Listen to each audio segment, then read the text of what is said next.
Mesdames, Messieurs, bien le bonjour une fois de plus à toutes et à tous. Bienvenue encore à cette autre sortie de la semaine. Que tout, j'ai failli dire qu'Horizon Midi soit avec vous. Nous sommes très heureux de vous savoir nombreux à regarder fidèlement ce programme entre 10h et 11h52 sur les antennes d'Horizon 3 Télévision de lundi à vendredi, où les détracteurs de l'information répondent encore présents à l'appel de leur devoir, le devoir d'informer, le devoir d'éduquer, surtout celui de sensibiliser tout en respectant les canons, la déontologie et même l'éthique qui encadre le métier du journaliste au Cameroun. Et à cet effet, ils sont avec nous déjà installés sur ce plateau. Julio Arcel Job, ressortissant de la région du littoral, il aura l'insigne honneur, le bonheur et même la dextérité d'analyser et de décrypter l'actualité qui lui sera déposée sur la table ce matin. Avec lui, on parlera certainement de la Confédération africaine de football, le tirage au sort qui a donc eu lieu il y a quelques heures seulement. Il faut néanmoins le dire que le groupe de la mort, en tout cas le Cameroun y est,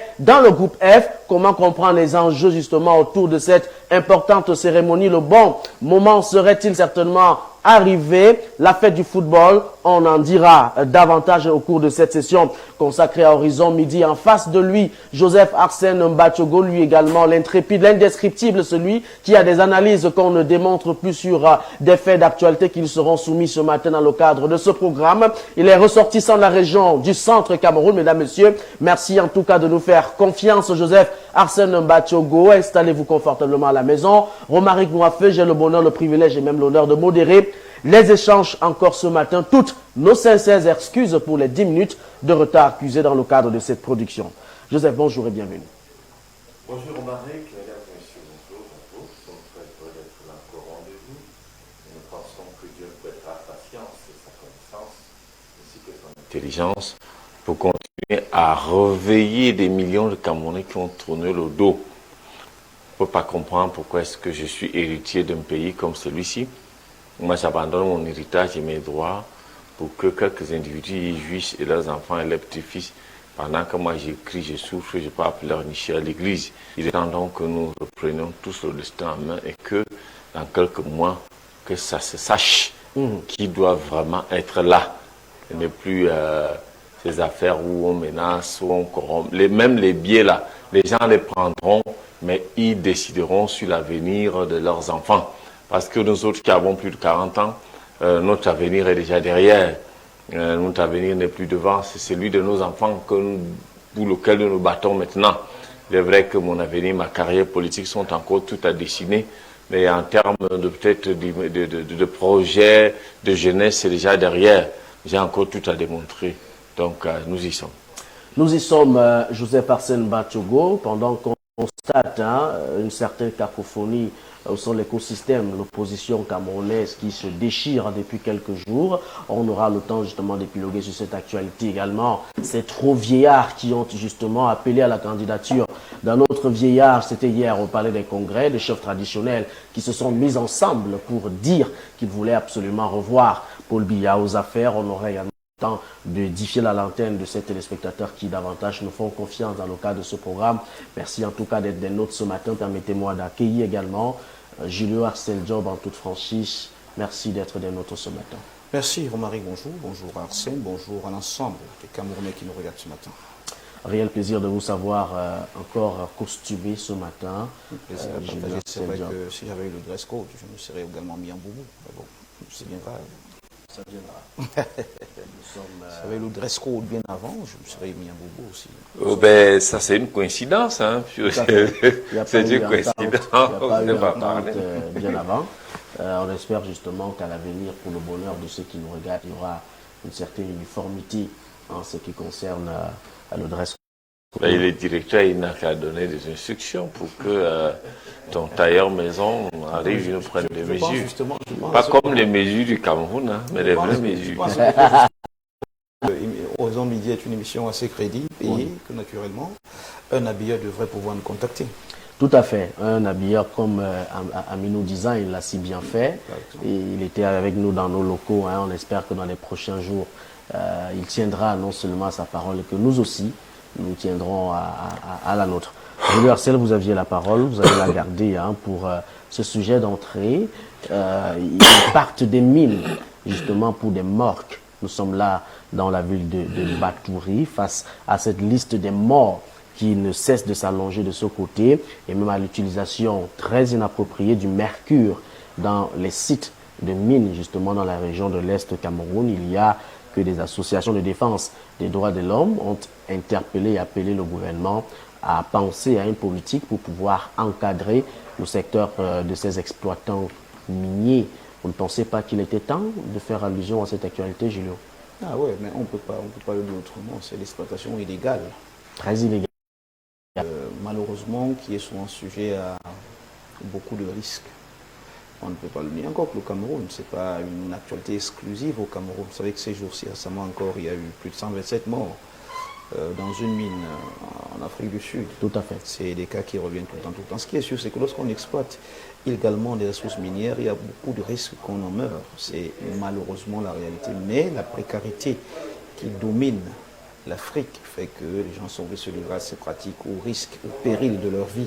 C'est une triste réalité, c'est une triste actualité et vous faites bien de la mettre sur la table aujourd'hui. Il fallait peut-être, ou du moins il faut peut-être en parler, intensifier la communication autour des risques et des dangers encourus par ces personnes. C'est bien assez triste, mais ça reste la réalité. Je vous confesse qu'il m'est arrivé il y a quelques jours de voir une vidéo comme ça circuler, je crois, sur WhatsApp, des Camerounais qui manipulaient une substance radioactive avec des mains, c'est-à-dire sans protection, sans gamètes. C'était dans une sorte de boîte métallique ou, je ne sais pas moi, à l'huile. Mais lorsque vous posiez le testeur sur la boîte en question, avec la substance à l'intérieur, il s'allumait. Je me suis dit, mais une substance capable de déclencher l'allumage de l'ampoule du testeur, mais si j'en peux imaginer la dangerosité que ça peut avoir sur le corps, il a manipulé avec les mains, tranquillement, et puis il parlait, il était content.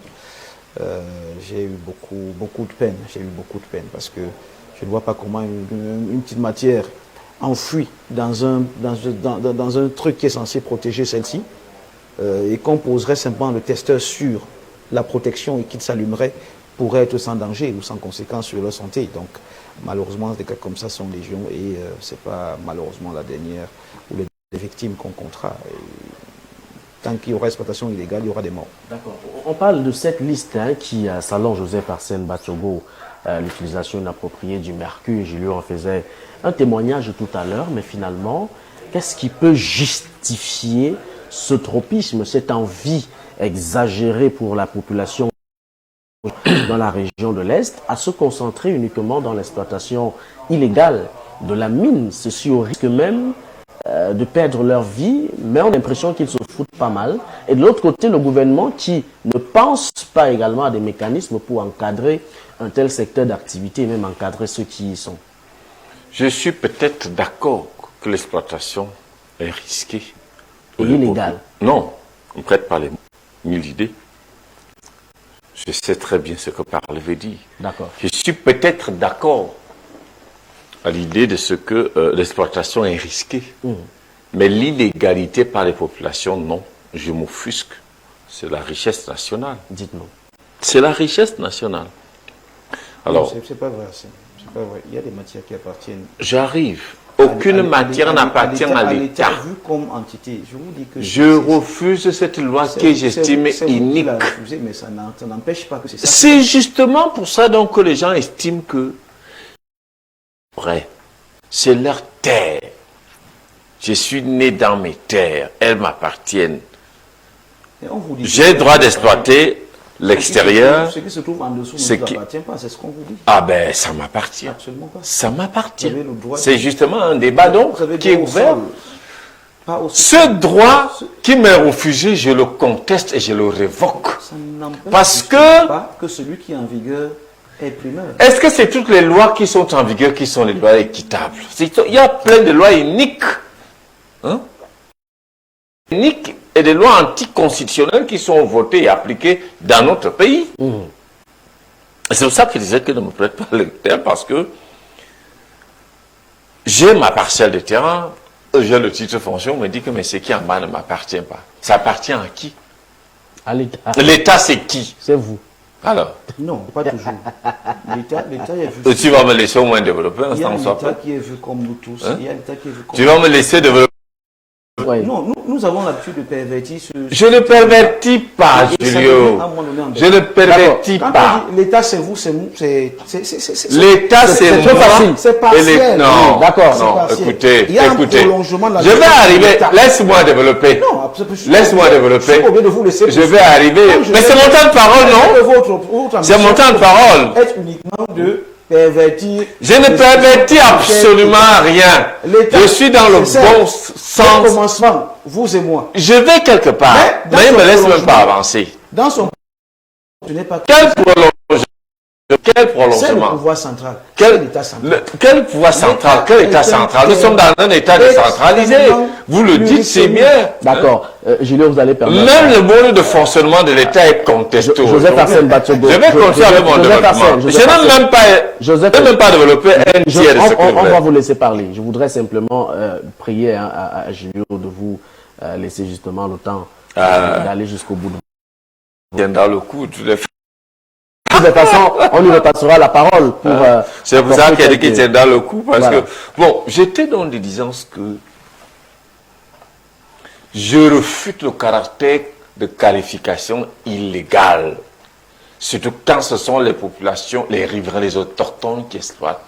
Je suis d'accord qu'il y a un caractère dangereux, parce que ces exploitants ne sont pas préparés et formés.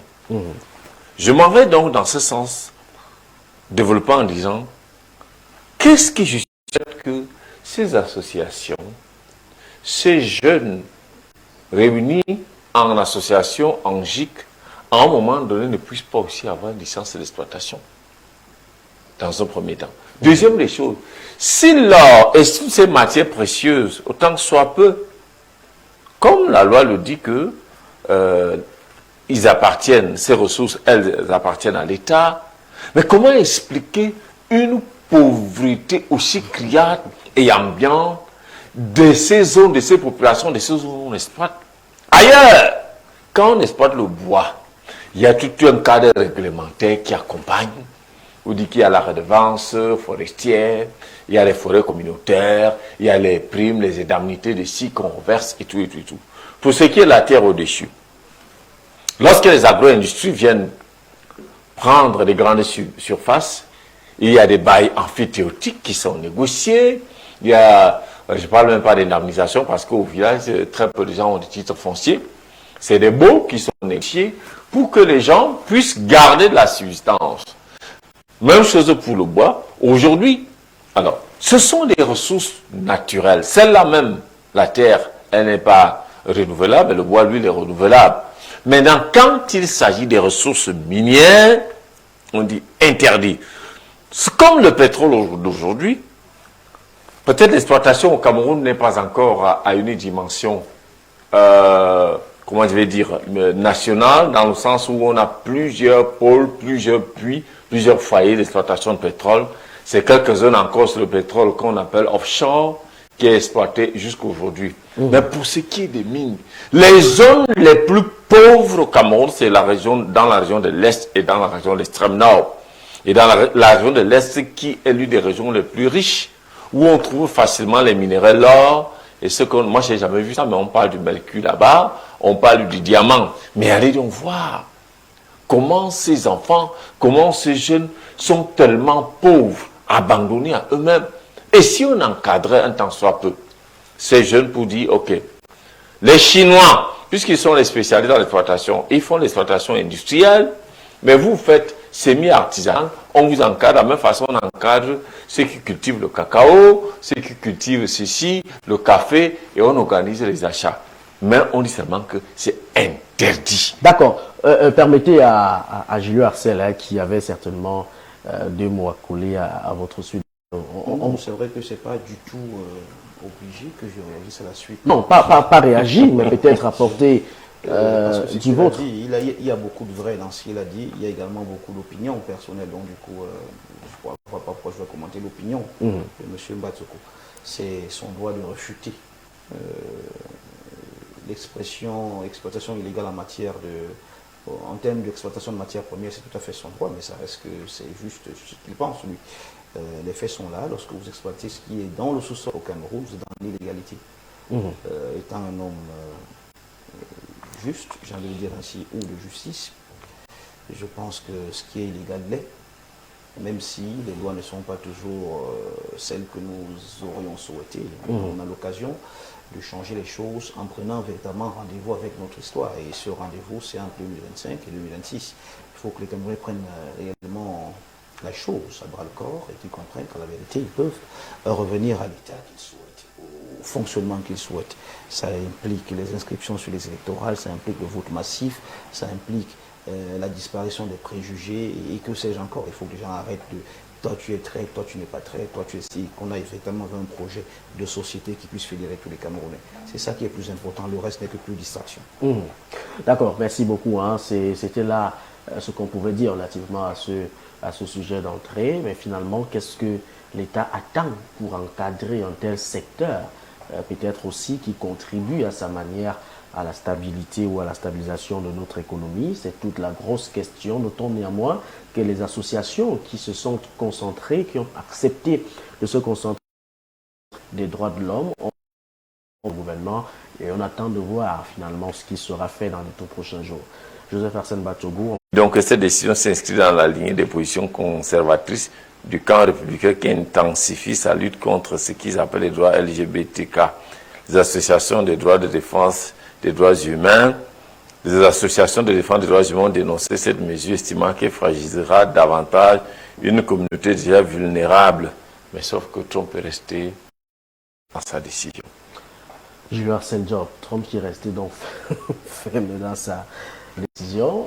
À quoi est-ce qu'on s'attendait qu'il puisse fléchir? Comment vous percevez cette actualité-là à votre niveau? Ben, Trump fait du Trump. On sait tous que Donald Trump, c'est toujours à ses promesses. Quand il a fait une annonce, il s'arrange toujours à essayer de la faire passer ou à la mettre en exécution, même s'il peut parfois faire face à certains juges qui ont conservé rectitude, un certain charisme maintenant, que Trump veuille abolir absolument ce qu'on appelle transgenre, si je veux bien comprendre les réactions, du moins l'hésitation Arsène quand il parlait au début de disséquer ou que sais-je encore. Bistouré. Bistouré. Des organes reproducteurs mâles. Je comprends bien qu'il ne veut pas être grossier à la télévision. Mais écoutez, Trump s'inscrit dans la logique de réinstaurer la morale publique de manière originelle. Ce plateau hier, Arsène nous rappelait encore que la fonction première du sexe à l'origine, c'est la procréation. Alors, les habitudes humaines et celles animales sont assez proches en matière de sexualité. Tant que je n'ai pas vu un coq monter ou grimper sur un autre, ou alors un bouc sur un autre, un taureau sur un autre, j'ai tendance à croire que les pratiques homosexuelles ou transgenres sont l'émanation pure de la volonté de la perversion humaine. Qu'on me dise, parce qu'on scientifiquement, il y a des gens qui naissent homosexuels, ok d'accord, je ne suis pas scientifique jusqu'à ce niveau pour réfuter cette thèse-là, mais si je me réfère à ce que j'observe autour de moi, il m'est vraiment arrivé, ou presque jamais, ou peut-être même jamais, de voir deux animaux homosexuels. Donc j'ai du mal à croire que les humains puissent l'être de manière naturelle. Je m'inscris totalement en droite ligne avec la vision de Donald Trump qui consiste à condamner ces pratiques-là et je ne fléchirai jamais là-dessus, quoi qu'il arrive. Donc, si Donald Trump, à son niveau, fait passer ses décrets, c'est clair qu'il mettra bientôt davantage de dirigeants dans le monde qui voudront, à leur niveau chacun, abolir ces pratiques. Il y a Poutine en Russie qui ne veut pas en entendre. Il y a ces jeunes leaders africains qui arrivent au pouvoir qui ne veulent même pas en entendre mentionner. Et donc, au fur et à mesure, je pense qu'on arrivera à laver le monde de ces saletés qui nous encombrent. Merci, Julien Arsène, pour cette façon de voir. Joseph Arsène Batsogo, lorsque vous mettez ce sujet sur la table, on peut ressentir votre volonté, justement, celle de dire des choses à ce sujet. Vois-tu, Romaric, Feu Charles Ateba est né dans ses recherches, disait que le règne du magico-anal au Cameroun. Oui. Charles Ateba est né. Ça veut dire que avant, on parlait de la politique du canapé, c'est-à-dire que pour avoir une promotion, le directeur général, le ministre fait passer les jolies filles, et ce qui est tout à fait qui participe de ce qu'on appellera un rapport sexuel hétérogène. Donc, tout à fait normal, un homme et une femme, ils vont ensemble. Dans les pays comme le Gabon, qui se sont pressés sous Ali Bongo, à légaliser cette histoire-là, comment est-ce qu'ils vont se comporter? Moi, je pense que à un moment donné, il faut, même si on n'est pas croyant pratiquant, il faut respecter les choses telles que Dieu les a créées, ou tout au moins telles qu'on les a trouvées, et fonctionner avec des animaux, obtiendrait le pardon de Dieu, serait plutôt épargné par la colère, le feu qui a brûlé Sodome et Gomorrhe, mieux que les hommes. C'est-à-dire que Dieu pardonnerait plus facilement aux animaux qu'aux hommes, parce que, comme je lui l'ai dit, il n'y a pas de couple homosexuel animal. Et d'ailleurs, les animaux sont très respectueux du genre, dans ce sens que quand la femelle n'est pas en chaleur, il n'y a pas d'accouplement,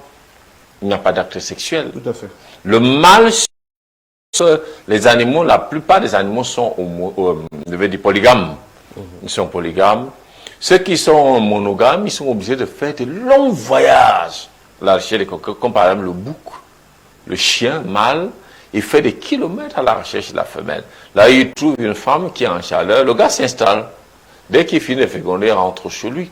Au moins, s'ils ont ce respect de la nature, ils ont ce respect de la création. Mais les sont arrivés, il ne s'agit même plus de la perversion. Peut-être le mot ici avait un mot plus fort que ça. C'est au-delà de l'abomination. C'est au-delà même du sacrilège. Au-delà. Le fait qu'un homme commence à se faire accoupler avec un autre homme par la voie anale. Et il dépasse même cette dimension. Il ne se fait pas castrer.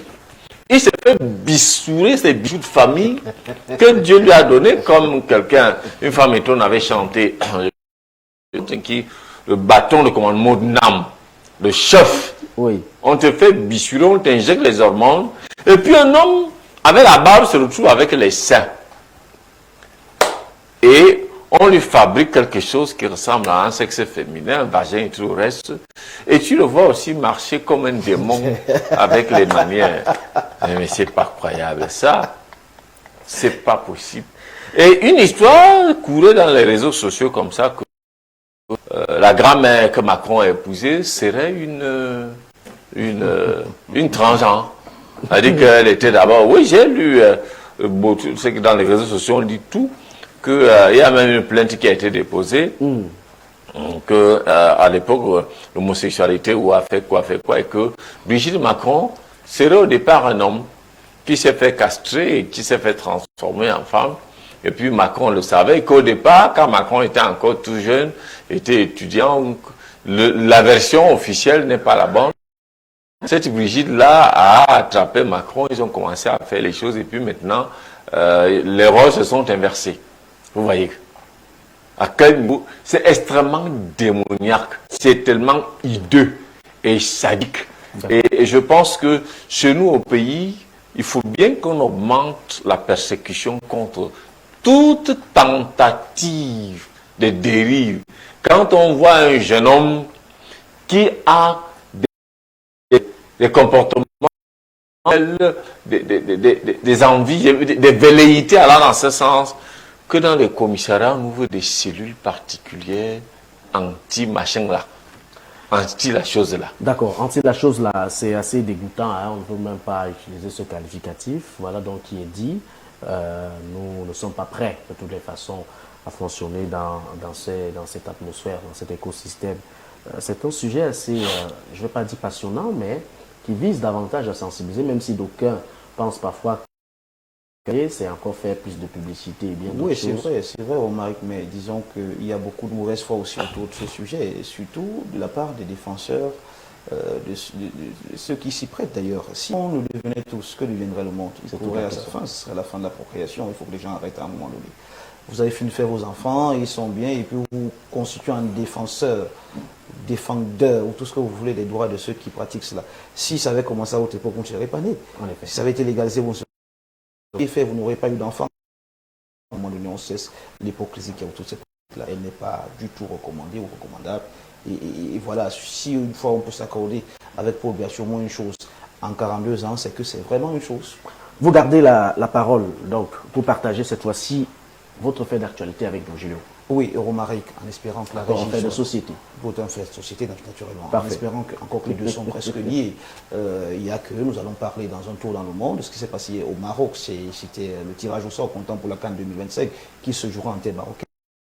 Et là, nous parlons d'une réaction péchée chez nos confrères de France 24, je crois, qui met en exergue les déclarations de Marc Brice. Oui. Suite à une question très simple, que pense-t-il ou a-t-il peur de la Côte d'Ivoire? Car il faut le rappeler, le Cameroun et la Côte d'Ivoire se retrouvent finalement logés dans la même poule. Voici ce qu'il répond. En espérant que la régie soit prête. Alors, si elle n'est pas prête, je pense qu'on peut la faire autrement. Il se trouve qu'on a demandé, on a posé une question simple. Brice. Voilà, non, je pense que la régie, cette fois-ci, elle est prête. Elle est prête, voilà. Une question très simple, hein, Romaric. Ouais, on veut juste savoir s'il ne crée pas la Côte d'Ivoire qui est tenant ou du titre. Voilà. Et qui voilà. fait partie du groupe F. Qui fait d'ailleurs partie du groupe F, le même que le Cameroun. Groupe auquel le Cameroun appartient. Et contre toute attente, voici sa déclaration. Oui, mais aussi peut-être plus facile, mais c'est pas le point. Tous les pays qui sont ici, ils méritent ça. Ce sont des bonnes équipes. Alors le plus grand adversaire, ça va être nous-mêmes. Et on doit être prudent avec.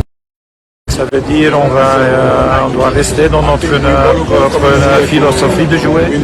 On doit ajouter bien sûr comme toujours des passions et des enthousiasmes que le peuple Cameroun a ça aussi. Oui, mais aussi peut-être plus facile, mais c'est pas le point. Tous les pays qui sont ici, ils méritent ça. Ce sont des bonnes équipes. Alors le plus grand adversaire, ça va être nous-mêmes. Et on doit être prudent avec ça. Ça veut dire on doit rester dans notre philosophie de jouer. On va ajouter bien sûr comme toujours des passions et des enthousiasmes que le peuple Cameroun a ça aussi. Alors on va être prêt. L'équipe que j'avais, c'est une équipe avec d'un côté beaucoup d'expérience dans des équipes en Europe, des grandes équipes. On a ajouté des jeunes, alors ils ont bien adapté. Les jeunes donnent un peu de bruit parfois et les autres donnent d'intelligence dans le jeu.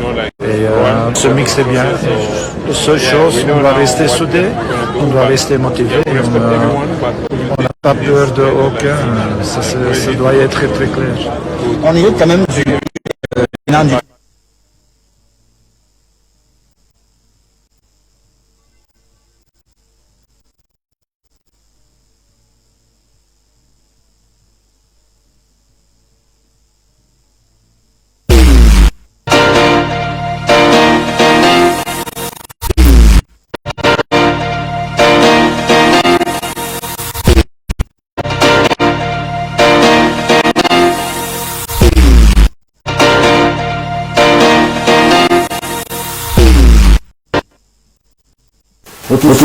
Le plateau, hein, on va justement vous permettre, Julio Arcel, de nous en dire plus sur la question sur le sujet.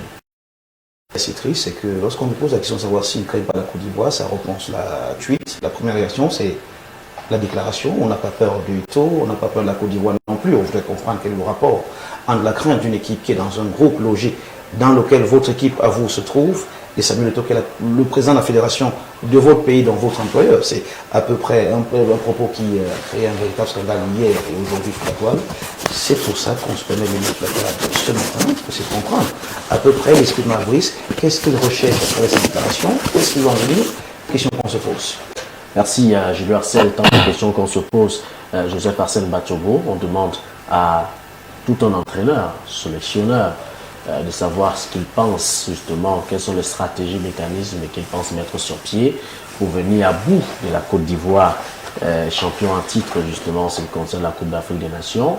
Et il se met à évoquer... Et sa réponse est, on n'a pas peur de Samuel Eto'o, on n'a pas peur de la Côte d'Ivoire non plus. Samuel Eto'o a hanté finalement l'esprit de... Je ne sais pas, il a posé la question, n'a pas été professionnel. Oui.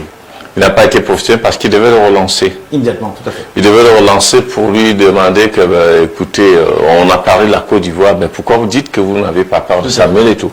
Ça aurait permis de lever le doute parce que là, nous sommes dans une situation de flou, nous sommes dans une situation où on ne comprend pas pourquoi il dit qu'il n'a pas peur de Samuel Eto'o. Toute tentative d'analyse nous envoie balader parce que le référentiel sur lequel on ne voit pas la connexion directe. Et même la connexion indirecte. Est-ce que c'est un lapsus?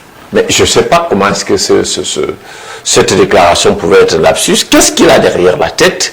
Qu'est-ce qu'il mijote encore? Qu'est-ce que Samuel Eto'o a fait? Au cours de ce tirage, il était là, tous étaient au Maroc, ils étaient conviés. Et lui, on lui pose des questions. Normalement, c'est lui qui doit conduire l'équipe nationale à Séquenne. Il devait s'exprimer clairement sur son cadre de compétences en tant qu'entraîneur, sélectionneur, manager, ajouter tout ce que vous pouvez ajouter. Le Cameroun, étant donné que nous avions une renommée d'être un pays, d'être une nation, d'être une équipe qui ne redoute pas d'adversaires. Nous avions affronté les champions du monde, on est venu à bout de certains, et que ce soit en match officiel ou en match amical. Je me souviens encore de ce magnifique match, un remake du mondial 90, après l'arbitrage, l'Angleterre nous a battus, on a dit à l'Angleterre, on joue un match amical, et les Camerounais se sont neutralisés avec l'Angleterre. La France également, après la Coupe d'Afrique des Nations, je crois Nigeria ou Ghana 2002, 2000, je ne me rappelle plus très bien, on a joué un match amical, on s'est neutralisé également de ce côté-là. Le Cameroun n'étant pas donc une nation qui peut redouter une équipe, la Côte d'Ivoire qui a gagné sur 3 trophées, 2012 et récemment en 2024, l'autre c'était je crois en 2015 en Guinée équatoriale. Le Cameroun a gagné tous ces trophées hors du continent, je veux dire hors du territoire camerounais. Et chez nous, les 2 coupes que nous avions organisées chez nous, 72 et 2021, nous sommes sortis en demi-finale et on a occupé la place 3e. Donc, on s'attendait à ce que, bon, son commentaire aille dans ce sens-là, mais l'histoire de Samuel Eto'o vient chercher quoi dans la question que le journaliste lui pose sur ses stratégies, sur son impression, sur son commentaire par rapport à la composition de la poule dans laquelle le Cameroun est logé, la poule F.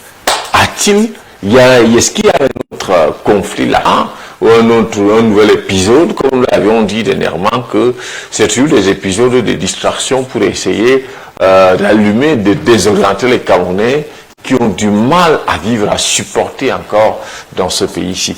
Donc, on n'a pas de piste vraiment d'interprétation de ce propos. D'accord.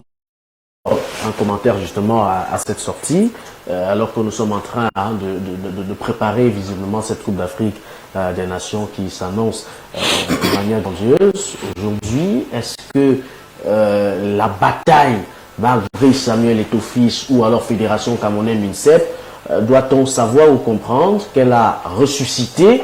Qu'est-ce que le nom de Samuel Eto'o fils cherche dans la bouche de l'entraîneur qui est supposé expliquer les choses techniques, des choses pratiques? Alors, on se pose la même question, mais qu'est-ce que Samuel Eto'o vient chercher dans une réponse aussi simple? C'est ça, c'est toute la question. Ne craignez-vous pas la Côte d'Ivoire? La réponse de Marbrice tout de suite, c'est nous n'avons pas peur de Samuel Eto'o, nous n'avons pas peur de la Côte d'Ivoire. 2 éléments distincts. Alors, que cache cette déclaration? On est tenté de croire, premièrement, que Marbrice est hanté par Samuel Eto'o complètement et qu'il est devenu peut-être même son leitmotiv. On pourrait le croire. On peut également voir la chose autrement. Peut-être qu'il a compris, c'est un code de la communication au Cameroun. Car pour qu'on parle de vous au Cameroun, il faut parler de Samuel Eto'o. Et c'est le camp. Je pense qu'il est en permanence dans l'optique où on doit parler régulièrement de lui. Et il a trouvé, pour qu'on parle de moi, je dois m'attaquer à Samuel Eto'o. Je crois qu'il commence à tirer malin plaisir dans le fait qu'on s'attaque régulièrement à lui parce qu'il a parlé de Samuel Eto'o. C'est une possibilité. La deuxième, c'est qu'effectivement, peut-être qu'il y a un accrochage entre eux là-bas à Rabat. Et là, nous en prenons tout de suite au journaliste qui n'a pas été assez professionnel car il aurait dû rebondir pour savoir pourquoi est-ce qu'il mentionne Samuel Eto'o dans une question où Samuel Eto'o n'a rien à y voir. C'est la grande question, certainement. On attend. Est-ce que vous avez parfaitement raison? Ça peut être des signes annonciateurs d'une prochaine bataille. Vous voulez qu'on reprenne l'extrait? Si l'extrait est prêt, peut-être qu'il faut le faire. D'accord. Parce qu'on a l'impression que les téléspectateurs... Qu'est-ce que ça voit concrètement, justement, voilà, cette déclaration de Marbrice à une question aussi simple?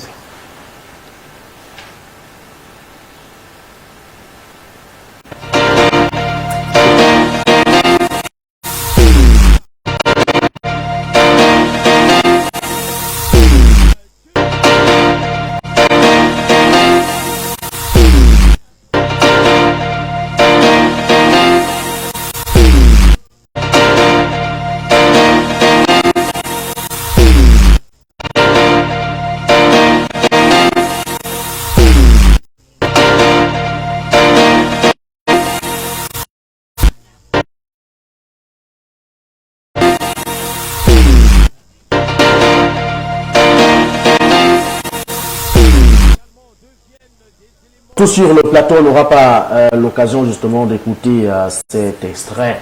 Néanmoins, hein, c'est ce qu'on pouvait dire à l'entame de ce programme. Nous allons rapidement prendre une autre halte cette fois-ci pour revenir parler d'Élections Cameroun avec ces morts qui ne cessent de voter, toujours qui ne cessent de voter pour Paul Biya depuis 2012. Cela fait très exactement, hein, nous sommes à combien d'années? C'est 12 ans? Non, c'est au moins 13 ans. 13 ans. Que les mêmes individus viennent toujours voter pour... Enfin, pas les mêmes individus, les personnes, bref, vous en direz plus. Quand on parle de ces morts, de quoi est-ce qu'il s'agit après la transition, Joseph Arsène?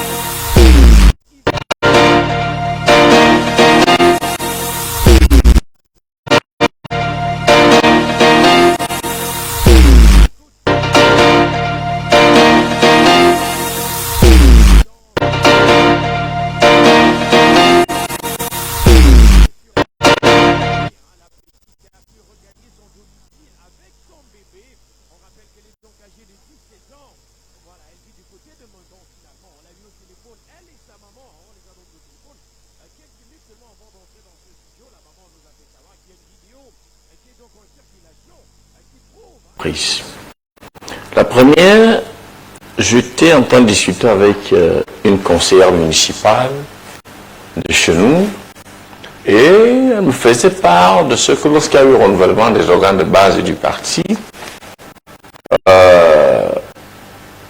il y en a eu des camps qui ont fait voter des morts, c'est-à-dire que les gens qui étaient inscrits sur des listes électorales qui sont morts, mais leur nom y est resté.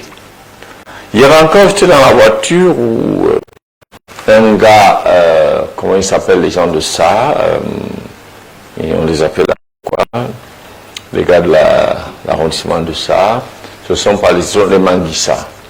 Voilà, il me faisait savoir qu'il a été à plusieurs fois scrutateur et puis président de bureau de vote de ce côté-là. Il a été même chargé de mission aussi à une certaine époque dans la zone d'Union et Kédé.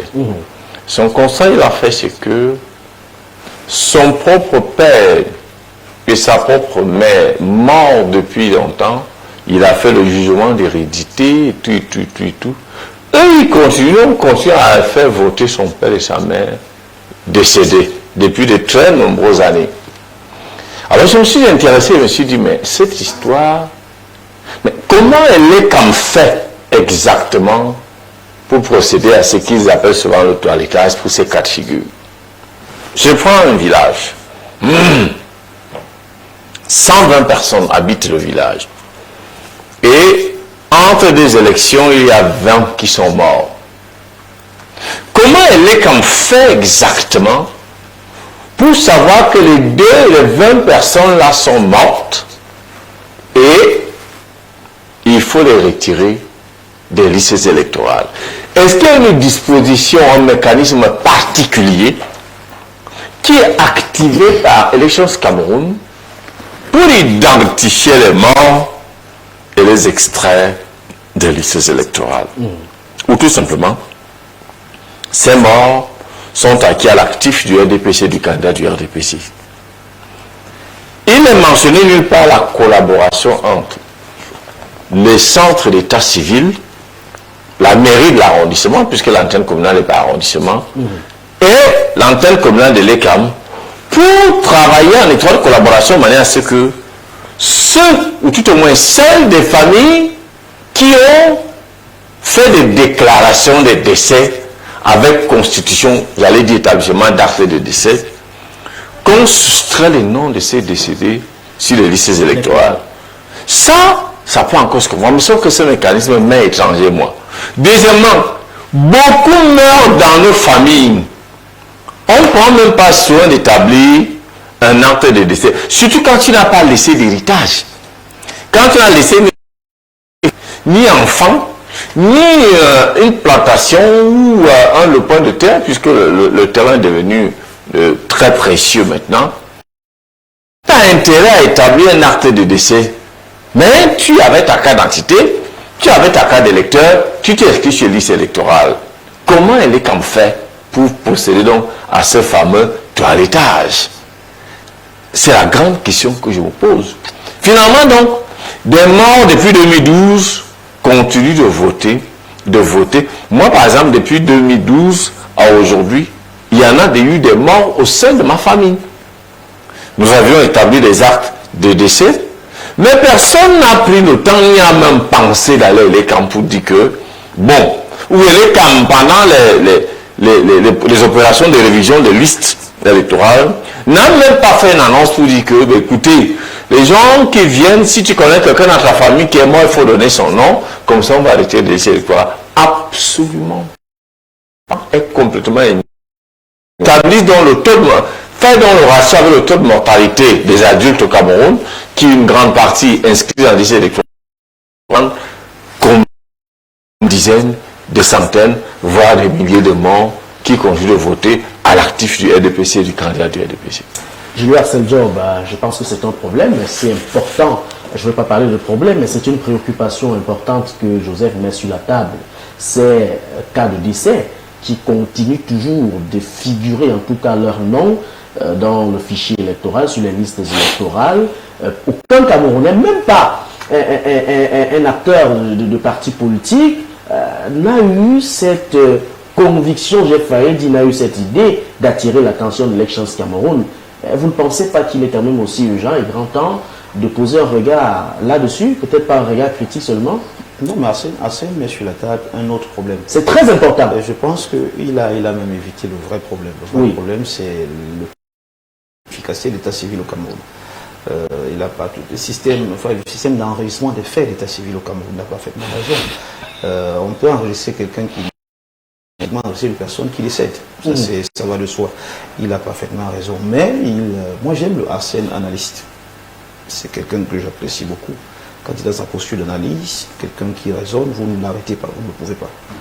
Quand Arsène rentre dans la peau, Arsène émotif, il fait exactement ce que n'importe qui fait. Quand Arsène se questionne sur est-ce que le fait qu'on ne procède pas au toilettage en termes de décès, question d'ailleurs essentielle et profonde. Là encore, il est dans le Arsène qui raisonne. Quand le Arsène qui est émotif commence l'émotion, c'est quand il veut nous faire croire que les personnes non toilettées sont les personnes qui votent en faveur du RDPC, alors que lui, Arsène, maîtrise au détail près le processus électoral. Ça nous ramène à des discussions que j'ai souvent entendues chez moi au village. Arsène, c'est où je vais. J'en viens. Au village, qu'est-ce qu'on dit? On te dira que bon, tel candidat n'est pas sérieux. Il veut nous distraire pour ensuite vendre ses voix. Pas un mécanisme par lequel les gens vont pouvoir ensuite nous vendre les voix au DPC. Ça n'existe pas. Mais c'est des arguments auxquels croient tellement nos populations dans les pays que vous n'imaginez même pas. Donc, tout se passe comme si quelqu'un va vous dire non, si vous votez pour l'UPC, vous vendez vos voix au RDPC. Alors que l'UPC est candidat à une élection présidentielle comme le RDPC. Non. On peut l'expliquer autrement, voter pour le RDPC. Voter pour l'UPC doit être distraire des voix. Les gens sont convaincus que quand on a fini de voter, par exemple, pour Bapor Lipor, ils prennent les votes, ils comptabilisent, ils partent vendre Paul Biat. Et c'est parce que vous comprenez. Non. Des personnes non toilettées, mais décédées, ne votent pas pour le RDPC. Ce n'est pas possible. On ne peut même pas les comptabiliser dans le compte du RDPC. Là, ce n'est pas possible. On ne comptabilise que des bulletins lancés dans l'urne. Maintenant, je peux comprendre l'autre prolongement de Arsène quand il veut mettre sur la table du bourrage des urnes, profitant des cas des personnes qui ne votent pas. Je peux comprendre cela. Sauf qu'il refuse essentiellement dans son argumentaire orienter les échanges dans ce sens. Il a orienté, mais il refuse d'entrer en profondeur. Alors, je vous dis, allez-y, Arsène qui éduque. Allez-y en profondeur. J'aime Arsène qui éduque, pas Arsène qui veut créer une situation. Allez-y en profondeur, Julien. Alors, ce que je veux dire, c'est que non, il n'est pas possible pour un mort d'être comptabilisé comme ayant voté. Sur le plan... Il n'est pas logique ou il n'est pas possible? Il n'est même pas possible. Maintenant, il y a une autre pratique qui tend à rendre cela possible. Ça devient quand même possible. Qui tend à rendre cela possible. Ça veut dire que fondamentalement... Parce que le bourrage des urnes n'est pas aussi systématique. Ça veut dire fondamentalement, c'est un fait illogique. De la même manière que les personnes refusent d'aller dans les bureaux de vote et qui servent d'éléments de bourrage. C'est de la même manière qu'on peut utiliser éventuellement des personnes décédées. Donc, on voit que le problème se situe dans le monde de bourrage. Non, écoutez, Non, Julien, mais quand non, il faut qu'on soit Il faut comprendre une chose. Permettez, Julien. Les gens retirent les cartes et restent avec à la maison. C'est ça. Attention. Mais c'est ça le véritable problème. C'est ces indécis-là. C'est eux le danger du Cameroun. Les cas de décès sont même résiduels. C'est un acteur électoral. C'est un acteur qui participe, qui connaît le processus électoral. Je sais de quoi je parle. Il y a été en 2018. Il connaît comment ça marche. J'ai été dans ce processus-là en 2018, en 2020. Je connais comment ça marche. On sait tous que les cas de décès dans un bureau de vote, c'est généralement 9, 10, 11, 12. Or, l'abstention qui est un véritable danger. Quand il dit que je reviens à ça, parce que lui, c'est un éducateur. Il ne peut pas laisser le vrai problème pour venir parler du problème résiduel. Bon, c'est vrai que vous me direz que c'est moi qui trouve ça résiduel. Mais lui, on se comprend parfaitement bien. Monsieur Basokovo, tu vois pas. Attaquez-vous au vrai problème. Le vrai problème, c'est l'abstention des indécis. C'est eux qui sont vraiment au Cameroun. Résiduel. Voilà là où je vous amène. D'accord. Je vais essayer de permettre à nos personnes de poser la commentaire. Je vais passer pour le... Bon, la question. Je estime que vous n'êtes pas allé en profondeur. Bon. Pourquoi non, permettez, précise. Bon, d'accord, ça c'est votre...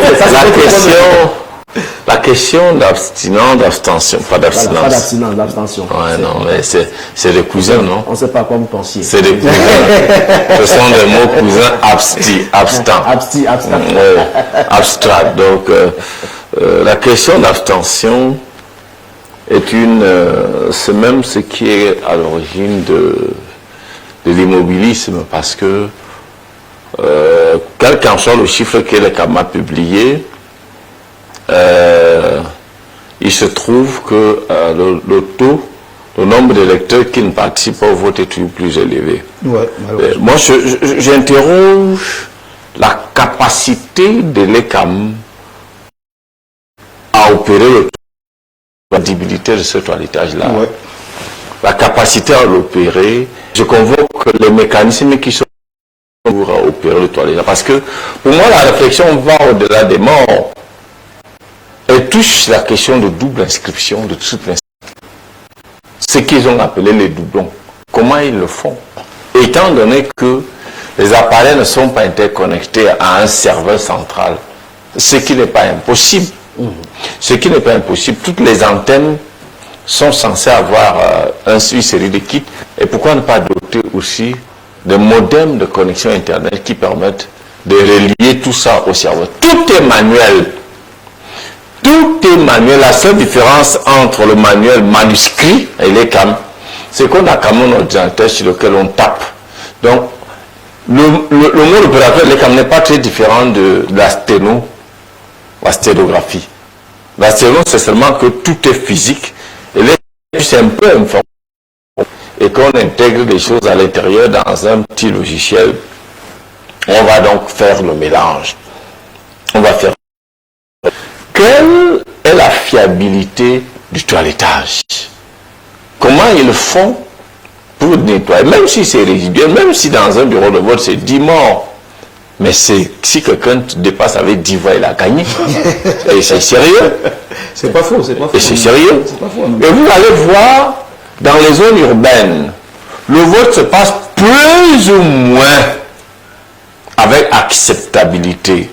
Plus ou moins dans ce sens que malgré les mallettes de billets de banque qui circulent énormément, les présidents du bureau de vote touchent parfois ce jour-là.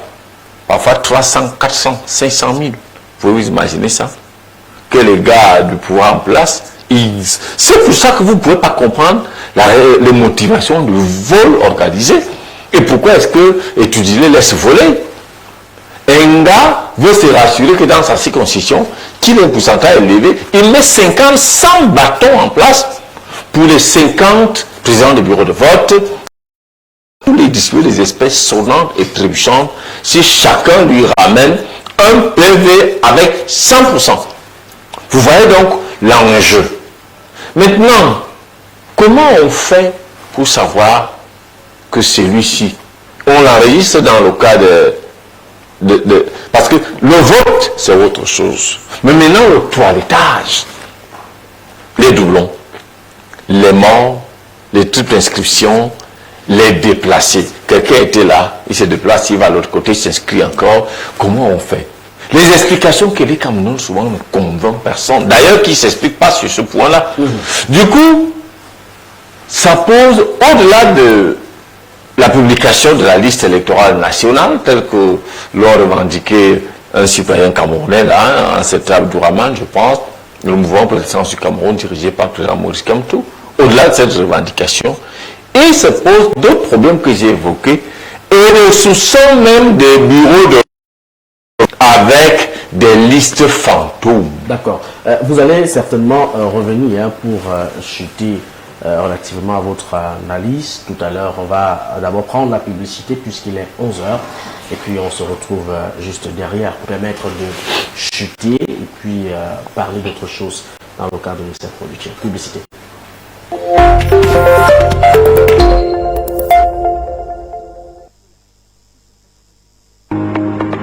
Situé en plein cœur de la ville d'Edéa, dans le département de la Sanaga-Maritime, région du littoral, le centre de formation Together Weekend vous offre l'opportunité de vous faire former gratuitement dans les métiers des technologies de l'information et de la communication, à savoir bureautique, infographie, e-commerce, montage vidéo, maintenance informatique, mindset, réarmement moral et coaching. Dans de l'honorable François Liba, président de l'association éponyme, ce centre dispose d'équipements à la pointe de la technologie, garantissent des formations compétitives et adaptées aux exigences de la modernité. Population d'Edéa, de Tizangé, de Puma, de la Tibamba, de Masok Sonloulou, de Mwanko, de Ndom, de Ngambé et de Ngouaïmassa, n'hésitez pas à saisir cette belle opportunité qui s'offre à vous. Pour bénéficier dès aujourd'hui de ces formations, une seule adresse: le centre de formation gratuit au métier des TIC Together Weekend pour un développement inclusif et un avenir radieux. 697 95 61 91 682 18 41 01 696 12 59 82 Together Charity Love.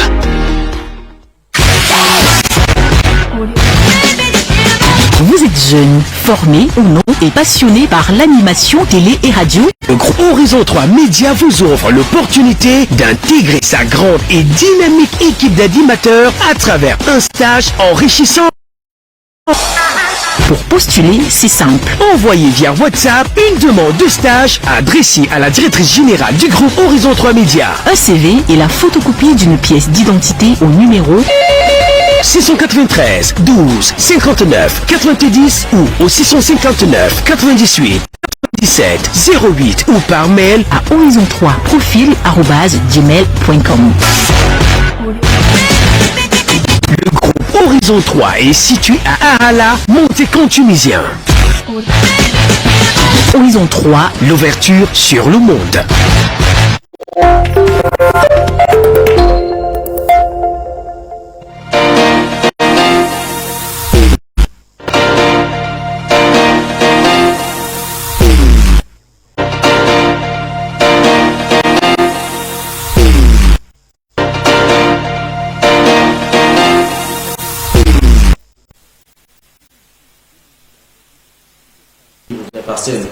En 2 minutes, on vous permet de... Oui, moins de 2 minutes même d'ailleurs. Votre analyse tout à l'heure. Oui, je voudrais sortir en disant que, au-delà de ces quelques clichés qui continuent à remettre en cause la crédibilité, l'indépendance de l'ECAM et sa capacité à organiser les élections, je voudrais tout simplement terminer en disant que les Camerounais détenteurs des cartes nationales d'identité, des cartes d'électeurs, font fausse route en pensant que le changement tant attendu dans notre pays vient des politiciens. Ce sont ceux-là qui sont comptables. Ceux qui ont pris le temps de s'inscrire, de retirer les cartes, qui vont rester à la maison.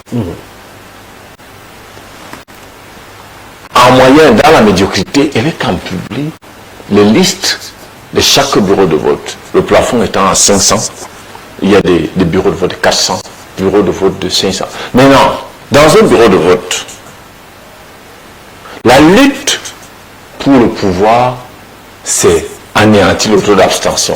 C'est-à-dire que si on a 400 et que 30, 50 électeurs sont venus, on va se retrouver avec 350 personnes absentes.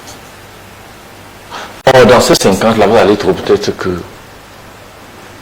les partis d'alternance ou d'opposition ont 30. Et ceux qui restent au quartier.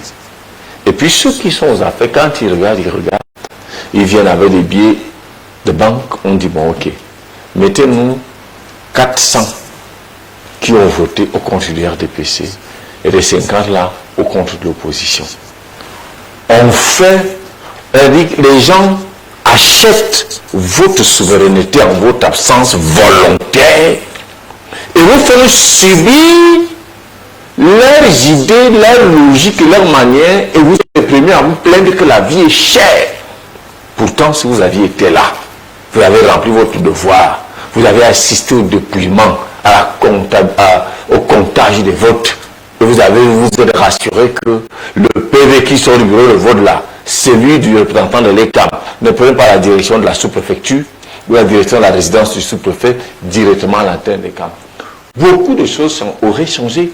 Peut-être en 2025, enfin, ça pourra peut-être changer. Merci pour cette brillante analyse, Joseph Arsène Batiogo. Le sujet que vous déposez sur la table ce matin, c'est un sujet interpellateur. C'est un sujet même également qui vise à attirer l'attention de ces patrons en charge des élections au Cameroun, les choses Cameroun, tout en espérant que ceux-ci feront preuve d'humilité, tout en mettant en implémentation les doléances déposées sur la table ce matin. Peut-être pas des doléances, mais l'information à eux donner ce matin dans le cadre de ce plateau. Nous allons ainsi marquer un autre temps d'arrêt, transition, et on revient justement pour aller à travers le monde, cette fois-ci certainement au Maroc, avec cette Coupe d'Afrique des Nations qui s'annonce. Julien Arcel nous en dira davantage sur la question juste après ça.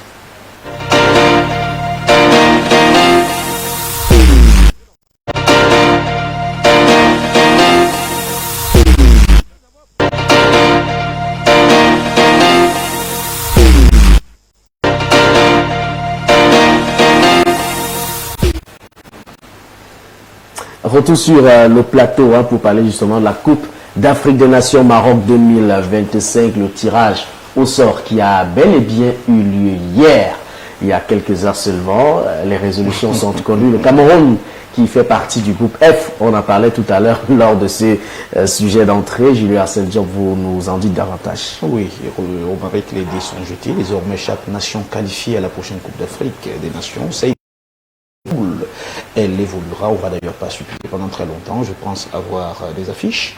On devra en principe consulter les uns et les autres pour analyser groupe par groupe les possibilités des uns et des autres. Tout à fait. Et c'est dans ce tour dans le monde. Une édition assez, un numéro assez spécial. Très spécial. On n'a jamais parlé de football. En effet. À cette étape de cette émission, pour une fois.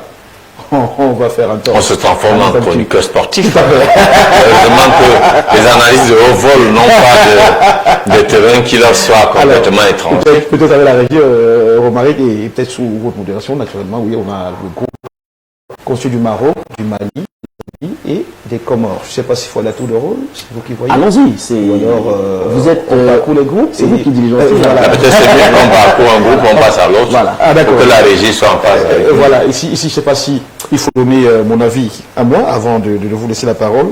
Je préfère le faire des chiffres, pour le dire de manière claire. Donc le classement FIFA. Ici, on a quand même dans ce groupe une certaine partie du Maroc, qui est quand même l'organisateur et qui est première nation de football africaine sur le classement FIFA 2024. Et pas que le Maroc, il se trouve que c'est également la 14e nation mondiale de football, donc la première en Afrique.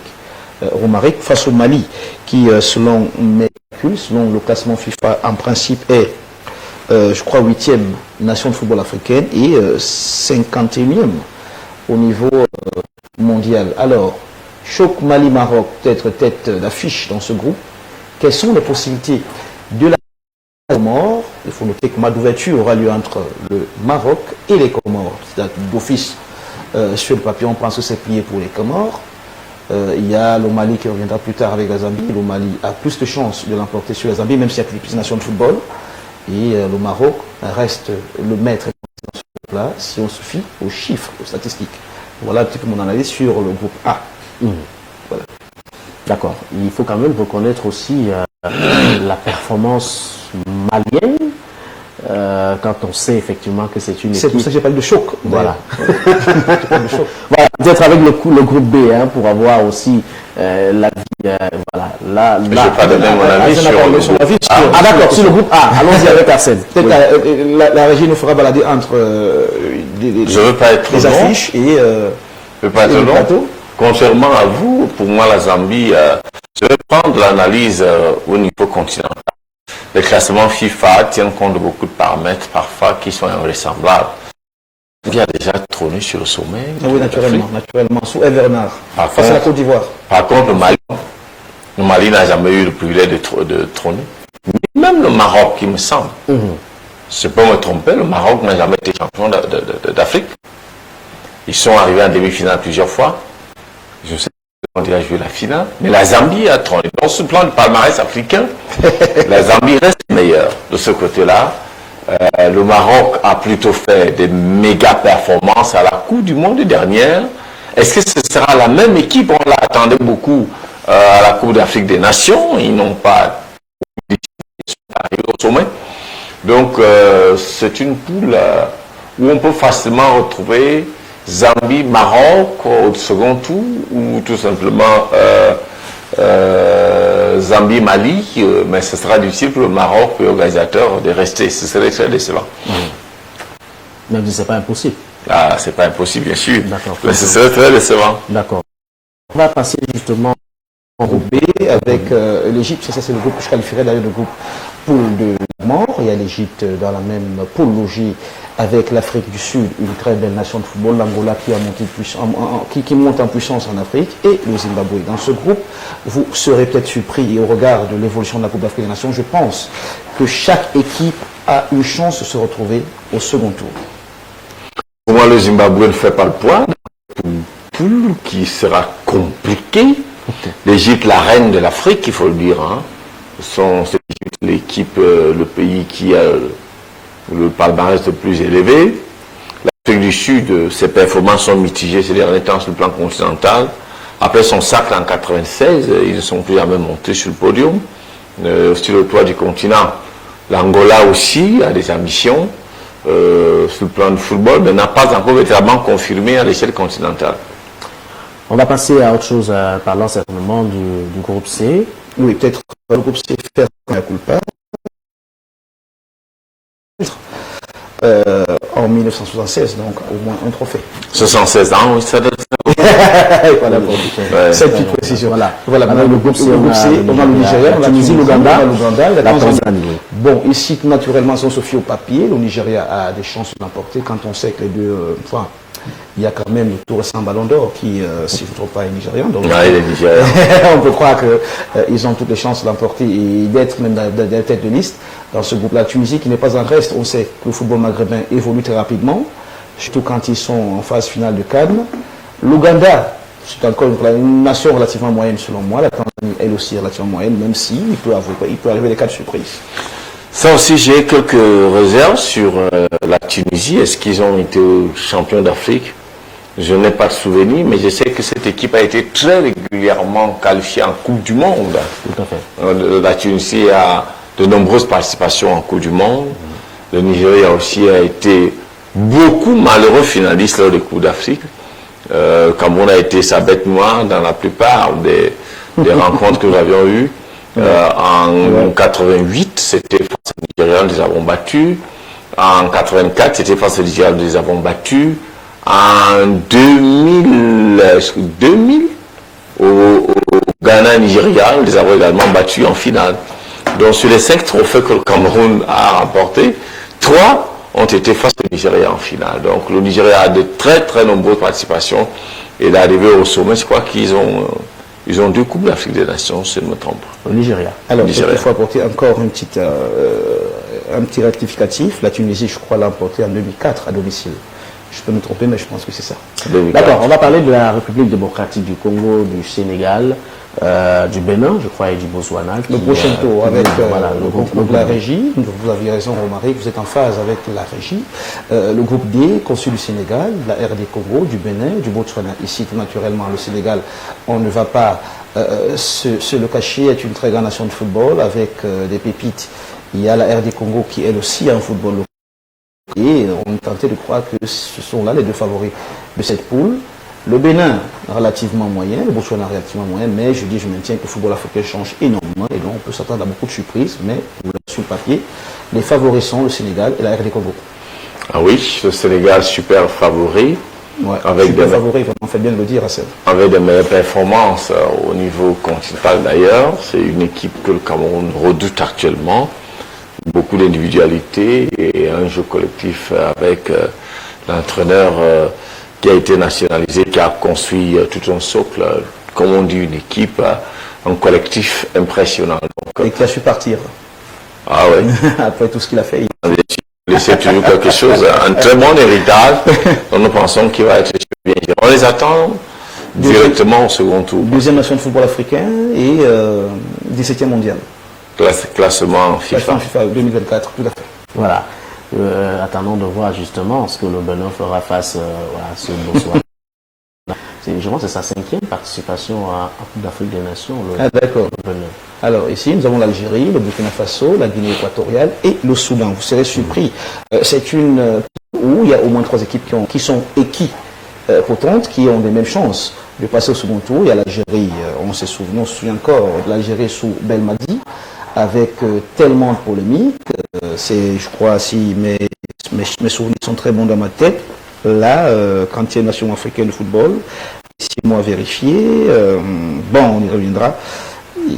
Il y a le Burkina Faso qui est une très grande nation de football aussi, qui a un football assez développé aujourd'hui, avec un management local plutôt enthousiaste. Il y a la Guinée équatoriale qui est une très grande nation de football aussi. Je me souviens de l'humiliation qu'elle a infligée à la Côte d'Ivoire en terre ivoirienne lors de une véritable humiliation. Il y a le Soudan qui lui aussi essaye de structurer son football. Donc ici, on va dire qu'il y a 3 super favoris, au moins 3 favoris du même niveau, l'Algérie, le Burkina Faso et la Guinée équatoriale. La chance de jouer sur l'expérience, Algérie, le Burkina Faso. Parce que la Guinée équatoriale nous a montré un bon football, mais ils ont été stoppés très net dans cette aventure qui commençait à faire rêver les Équatoriaux guinéens. Donc l'Algérie et le Burkina ont de très fortes chances de se retrouver au premier tour. Alors directement qualifiés. L'Algérie, 4e nation de football en Afrique, je crois le Burkina, 12e nation de football, et la Guinée équatoriale, 20e nation de football en Afrique. On va passer donc au dernier groupe, le groupe de la mort. Le groupe de la mort, oui, ici, il faut le dire. La mort. Le groupe de la mort, parce que les 4 nations ont les mêmes chances de se retrouver au second tour. Même le Mozambique, vous voyez là, a les mêmes chances de se retrouver au second tour, parce qu'il a su trouver les moyens pour développer son football depuis quelques années. Il y a le Gabon qui, il faut le dire, sont assez problématiques au Cameroun. On construit encore de Daniel Cousin à son époque. Il y a le Cameroun, cette nation qui est restée une très grande nostalgie dans les têtes africaines des mêmes mondiales, une grande nation de football, la Côte d'Ivoire du titre. Alors, dans ce groupe, quelles sont les possibilités? Je pense que la belle affiche sera Côte d'Ivoire-Cameroun, Côte d'Ivoire, et il y a de fortes chances que le Cameroun l'emporte, car c'est toujours un défi, un challenge national. Il y a le Gabon qui vient ensuite. Disons qu'il y a 3 nations de football qui ont la chance, de même manière, dans la Côte d'Ivoire, le Cameroun, le Gabon, de se retrouver au second tour. Dans ce groupe, il y a des possibilités de recourir au 3e meilleur à un moment donné. Je crois que c'est de ce groupe que sortira l'un des 3e meilleurs. N'est-ce pas? Ouais. Malgré le sacre de la Côte d'Ivoire, mais ses prestations au premier tour nous ont inquiétés. Le souvenir, la déculottée alors infligée par la Guinée équatoriale. Il n'est pas exclu que le Gabon et la Mozambique essaient d'embattre par la Guinée. Mais de toutes les façons, l'affiche tant attendue justement, l'affiche de toutes les querelles, l'affiche de tous les challenges, l'affiche de tous les paris, c'est Cameroun-Côte d'Ivoire. Et ça va se savoir ce jour-là. La Côte d'Ivoire, 6e au rang africain, 46e mondial. Le Cameroun, 7e et 49e mondial. On donne uniquement les 2 meilleurs. Au mépris des 2 autres, absolument pas. Absolument pas. Alors finalement, il faut dire que c'était une très belle rencontre hier. Hein. Les boules vertes qui ont été finalement décidées. On parle de 24 équipes réparties justement en 6 groupes, comme on vient de le constater, qui prendront donc part à ce grand boulevard du football qui aura lieu le mois de décembre 2025 jusqu'au 18 janvier 2026. Tout à fait. En attendant effectivement ce qu'elle nous réserve en tout cas ces équipes qui chacune en tout cas possède une histoire sur le plan du football. On l'a dit tout à l'heure, le Bénin qui est en fait une réalité, un rêve qui est devenu encore réalité, qui prendra pas pour la 5e fois à la Coupe d'Afrique des Nations. Le Cameroun est un fort habitué, même si, fort habitué. Voilà, même si quelquefois il y a l'Égypte qui nous a dévancé assez longuement parce que 2 éditions de Coupe d'Afrique c'est au moins 4 ans. Quand vous êtes hyper performant, ça il faut le Cameroun qui est ce grand habitué de ces compétitions-là, d'ailleurs le plus grand habitué des compétitions au rang mondial, retrouve simplement nous avec son histoire, c'est le football. Mais, alors lorsque vous regardez la stratégie, Joseph Arsène, tactique et même technique implémentée par Marc Brice lors de ces, je veux parler des éliminatoires de la Coupe d'Afrique des Nations, est-ce qu'on peut espérer à quelque chose de bien quand on regarde également ce groupe auquel appartient le Cameroun? On a dit tout à l'heure le groupe de la mort, parce que chacune de ces nations a poussé voilà, jusqu'au Mozambique, personne n'est à négliger de ce côté. Est-ce que vous croyez que Fabrice pourra faire l'affaire?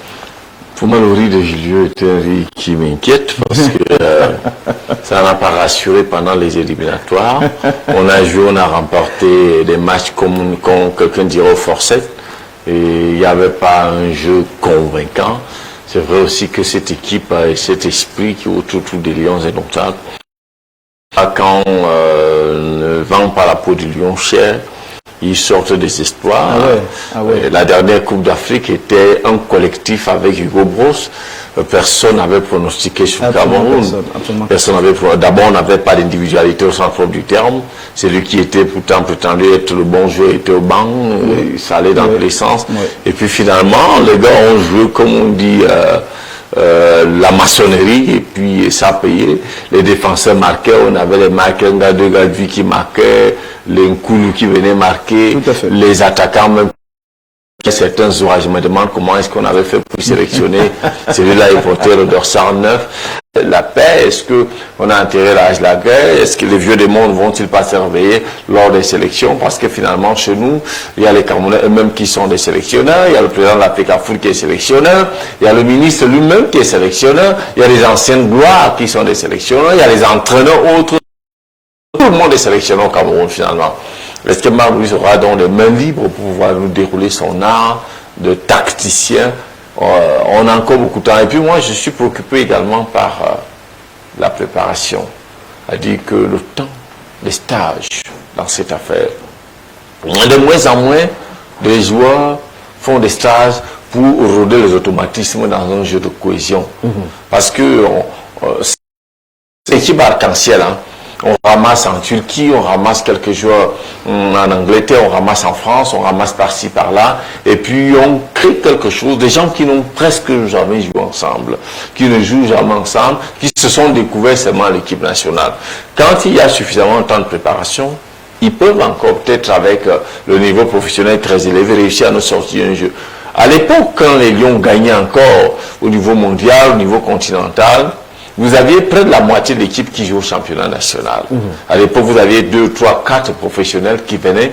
Et les temps de stage étaient des temps relativement longs, compréhensibles, relativement adaptés au challenge.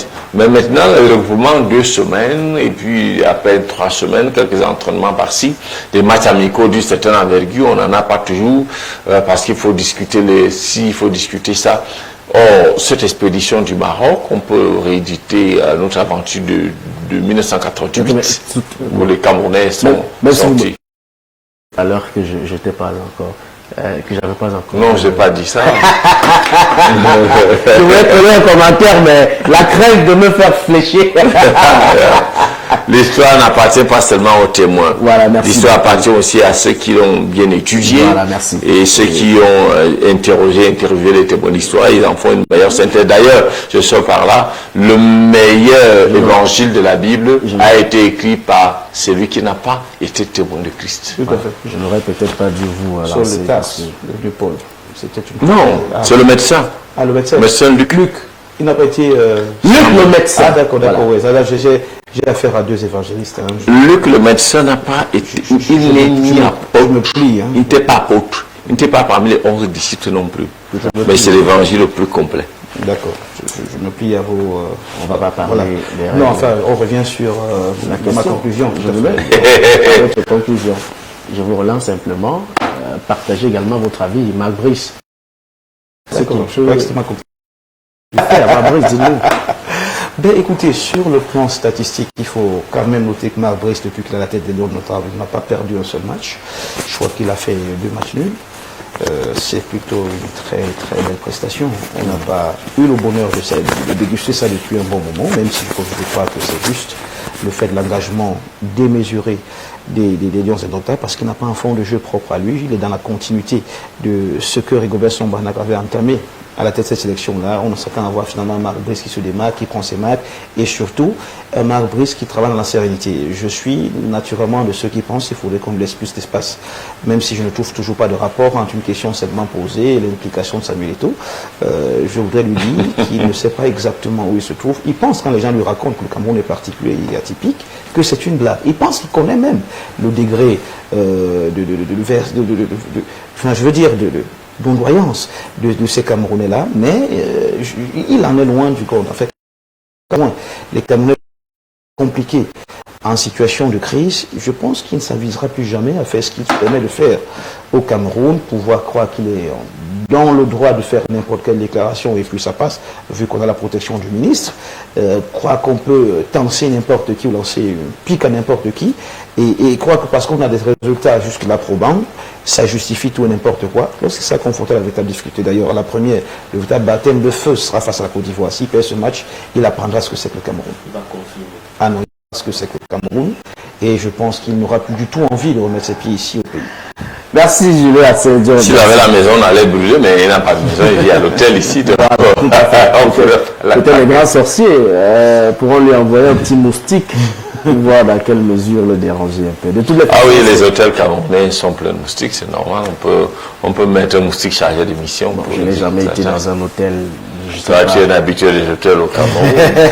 À Yaoundé même. Il ne faut pas qu'on vienne dévoiler les secrets ici. Vous seul savez de quoi vous parlez. Je n'ai jamais été dans un hôtel. Il était aperçu dans un hôtel en train de faire ton one-man show dans un déjeuner de presse. Non, quand vous parlez de moustiques, on sait que les moustiques... Et vous êtes un abonné d'un hôtel La Place, vous allez tourner vos émissions. Et après avoir tourné des clés d'une... réservé particulièrement les bonnes grâces de cet hôtel-là, qui ignore ça? La suite, c'est pour faire quoi? C'est à moi que vous posez la question, donnez seulement la réponse. Moi, je donne juste ce qui est à mon niveau, donnez le reste, puisque si j'avais entré avec vous, là, mais c'est quand vous avez la clé. Si je faisais de la politique, je vous aurais tout de suite collé en procès. N'est-ce pas? Pourquoi? Pour diffamation. Vous n'êtes pas abonné à un hôtel pour tourner vos émissions. C'est pas moi qui suis abonné. C'est qui? C'est la maison qui m'emploie. Mais tu vas tourner les émissions dans l'hôtel, vrai ou faux? C'est pas moi qui tourne. C'est qui? C'est une équipe de production. Merci Joseph Asseldiop. Merci également à Julien Asseldiop. Nous allons pour la dernière halte, très certainement, ou avant-dernière, prendre cette fois-ci notre transition. Et on revient pour évoquer cette question en thématique centrale, la cacophonie visible dans l'écosystème de l'opposition camerounaise. Il faut néanmoins le dire, Cabral Libi, Maurice Kamto, qui se disent des joutes à la réalité verbale, constaté confrontation justement électorale, l'opposition divisée contre elle-même. Qu'en est-il concrètement question? C'est la thématique centrale dans le cadre de cette production. À tout de suite.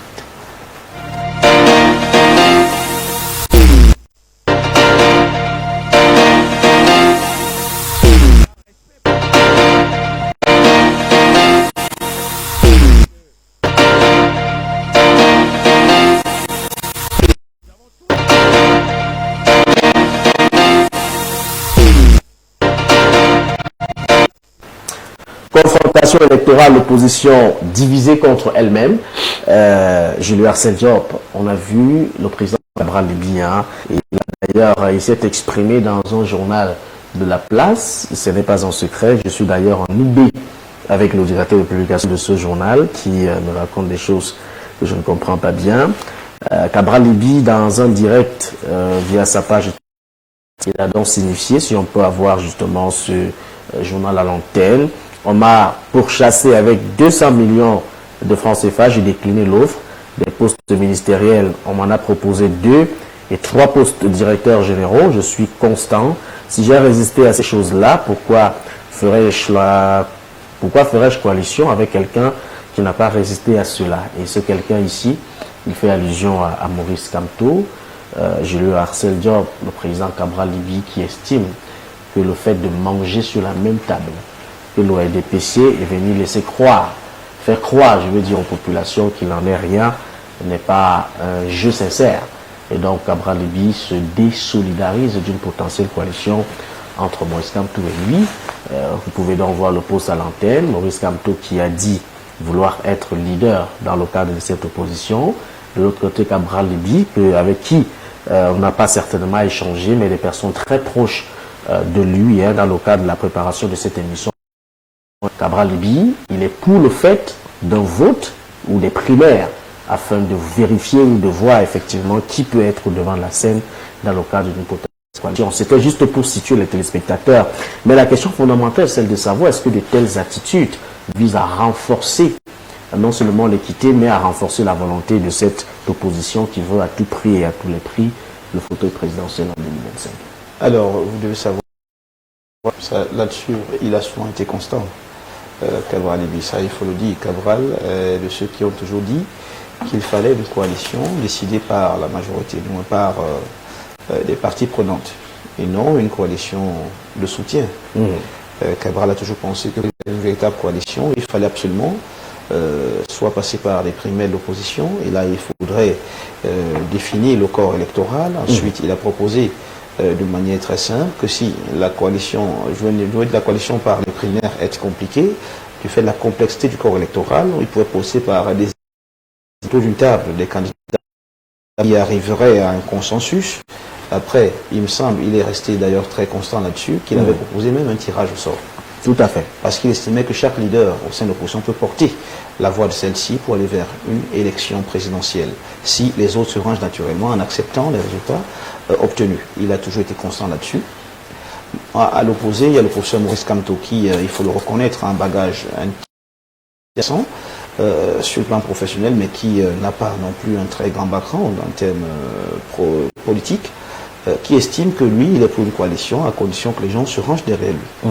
Une posture qui s'imposait, il y a assez de problèmes aux militants du PCRN et à d'autres leaders d'opposition qui sont complètement braqués face à ces possibilités. Le professeur Kamto lui aussi reste très constant. Il dit, s'il y a opposition, je suis le meilleur, soutenez-moi.